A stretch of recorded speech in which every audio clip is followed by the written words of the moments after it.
Allo, assalomu alaykum yurtdoshlar. Musofir yurtda yurgan barcha yurtdoshlarimiz, O'zbekiston ahli. Ushbu murojaatimni Siroljon akaga video yozib qilib tashlayapman. Men Habibullayeva To'txon jigar xastaligi bo'yicha 5 yildan beri davolanaman. Lekin hozirgi kunda mablag'im yo'qligi uchun sizlardan yordam so'rab murojaat qildim. O'pkamga suv yig'ilib qoladi, qornimda suv ko'payib ketadi. Qolaversa, oshqozon vena tomiri yorilib ketadi. Musofirdagi barcha yurtdoshlarim, sizlardan iltimos qilaman.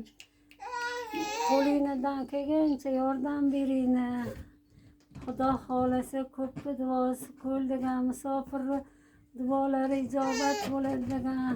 Alloh qilgan yaxshiliklaringni hech qachon esimdan chiqarmayman. O'lgunimcha hammaniga duodaman.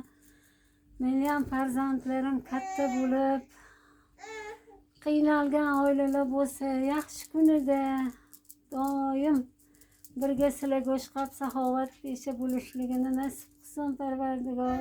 Hammanidan minnatdorman. Qo'lingizdan kelgancha yordam qilinglar, iltimos.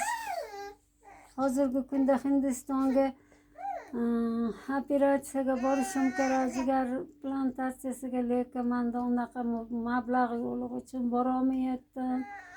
Doktorim tezlik bilan boring deyapti.